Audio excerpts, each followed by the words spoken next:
अगर मैं ममता बनर्जी की बात करता हूं तो पॉलिटिक्स में उनकी इमेज काफी साफ सुथरी है और लाइक बंगाल में लोग कहते हैं उनकी पूजा करी जाती है। क्या आपने स्टेट गवर्नमेंट में जाके बात अप्रोच किया किसी को? यू सी आपको पता नहीं किसने बोल दिया कि साफ सुथरी इमेज है। शारदा घोटाला देखो, चिट फंड घोटाला वगैरह, तो काफी आपने she has been running Bengal from last couple of like it's been 10-15 years she's been not 15 years I guess. I mean whatever it is 10 years I guess. whatever it is she is the most terrorized CM we Gorkhali people think. आपने state government से बात करी अपने? हमें state government से क्यों बात करना? गोरखालैंड क्रिएशन के लिए तो वो लोग बिल्कुल ही नहीं है, बिल्कुल ही मानते नहीं है। भाषा इम्पोजिशन के लिए हम उनके साथ बात करना चाह रहे थे, पर उन्होंने वहाँ पे सीआरपीएफ वो कर दिया, सेंट्रल आर्म फोर्सेज वगैरह वहाँ पे लगा दिया और एक दूसरे में बैटल हो गया वहाँ पे रिटालिएट। अगर आपके फोर्स अगर मेरे को आप मेरे ऊपर कुछ चीज थोपोगे तो मैं बोलूंगी ना, डेमोक्रेटिकली राइट है ना।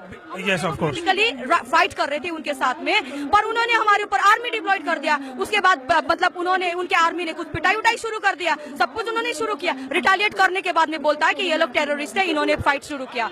अब इसीलिए हमने जब भाषा के इम्पोजिशन के लिए लड़ाई कर रहे थे, आर्मी उन्होंने भेजा, उन्होंने हमारे ऊपर एट्रोसिटीज किया, हमारे टीवी चैनल्स बंद कर दिया है, न्यूज वो क्या बोलते हैं इंटरनेट डेटास वगैरह, इंटरनेट भी जियो वगैरह बंद कर दिया है। तो ये तो मतलब ये तो क्या है? ये अगर टेररिज्म नहीं है, वो खुद ही टेररिस्ट एक्टिविटी कर रहे हैं। हम तो कॉन्स्टिट्यूशनली फाइट कर रहे हैं। हमारे भाषा जो नेपाली भाषा है देवनागरी स्क्रिप्ट से लिखा जाता है। 1961 में बंगाल ऑफिशियल लैंग्वेज बना है।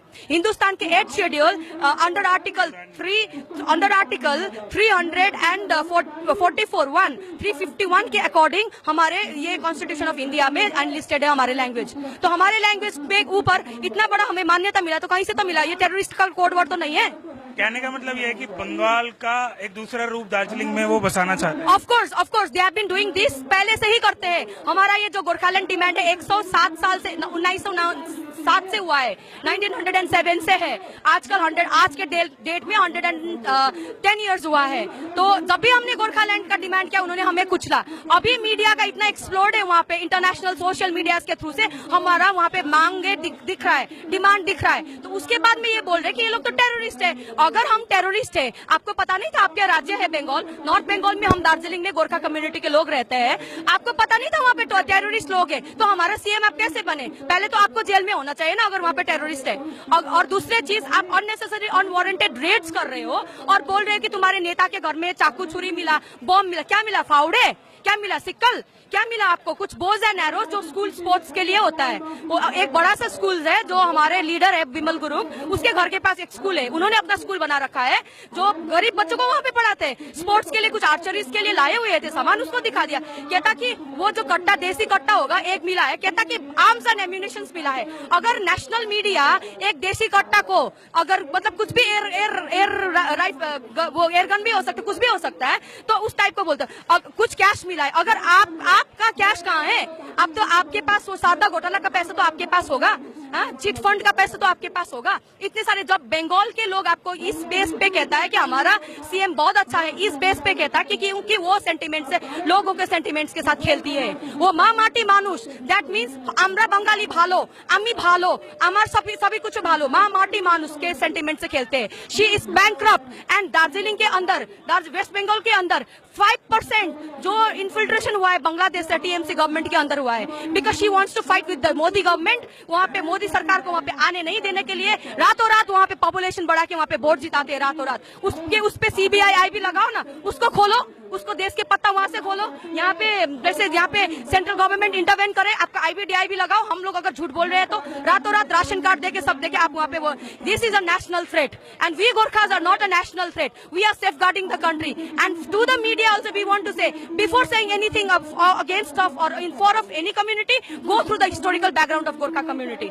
We Gorkha people in that area have come with the land before the creation of the Hindustan, before the geographical, before the partition, before the independence. We were there and Britishers ने जब बंगाल में वहाँ पे उनका capital था।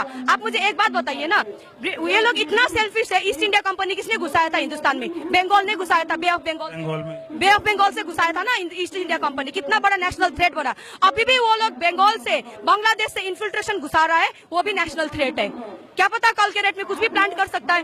और Now you guys are fighting actually. So after this, what will be your efforts towards the central government, towards the state? We are not going to stop because we were fighting democratically. Gorkhaland के लिए तो हमारा तभी भी आवाज था, अभी भी आवाज थे, है कर रहे थे, which was in a very peaceful manner. पर उन्होंने आके जब भाषा पे उनको ये लगा, बेसिकली आपको मैं क्लियर फंडा बताती हूँ, दार्जिलिंग में उन्होंने कुछ सीटें जिताई सिविक पोल्स में. अगर हम अनडेमोक्रेटिक होते, हम हुलिगन्स टेररिस्ट होते, उनको आने देते, वहाँ को फाइट करने देते? हम नहीं देते ना. उनको वहाँ पे इलेक्शन फाइट किया, सीट्स जीता इन्होंने, कपल ऑफ सीट्स. उसके बाद उन्हें सोचा कि मैं तो महारानी हूँ, तो अब मैं फोर्सफुली कुछ भी कर सकती हूँ. उन्होंने लैंग्वेज इंपोज कर दिया. पहले तो उन्होंने दार्जिलिंग में डिस्ट्रिक्ट क्रिएशन कर दिया. ठीक है, हम बहुत खुश है, अच्छा काम किया, अच्छा को अच्छा भी बोलने करते हैं. मिरिक को सब डिवीजन घोषित किया, अच्छी बात है, कर लिया. अब उन्होंने डेवलपमेंट बोर्ड्स वगैरह दिया कि मतलब जो भी चीज, I mean we do not think it is constitutional, क्योंकि जो लोग, जो व्यक्ति जन ट्राइबल हुए भी नहीं है, ट्राइबल डेवलपमेंट फंड आप उसको दे रहे हो, तो आप खरीद ही रहे हो ना उसको. तो हम लोग कोई लेने वाला ले रहे नहीं, दैट इज डिफरेंट थिंग. जब हमारा भाषा इम्पोजिशन जबरदस्ती हमारे ऊपर किया तो हम लोग आउटबर्स्ट हो गए, हम लोग एकदम बाहर निकल गए कि पीसफुल प्रोटेस्ट के लिए. उसके बाद जो कहानी ये हो रहा है, अब हम बिल्कुल ही नहीं रोकेंगे, हम लोग बिल्कुल गोरखालैंड के लिए फाइट करेंगे. जी, thank you so much for talking to us, and I will guys see, this is actually people are sitting on protest because they're losing their ground, they're losing their faith, they're losing their humanity, what they have been living from last maybe 100 years, I can say. I would request you God, 107 years is our Gorkhaland demand, and we are living there since the inception, since the ages. Bharat का इतिहास जानता है कि Gorkha boys का नाम कब से चलता आ रहा है और ये लोग हमको प्रोटेक्ट कर रहे हैं. So I would request you guys, please come forward and support for them so that they will have whatever they want from the government, state government and central government. I am Ajit Sharma from India Fire News, and I am covering this story and we will show it. Thank you so much.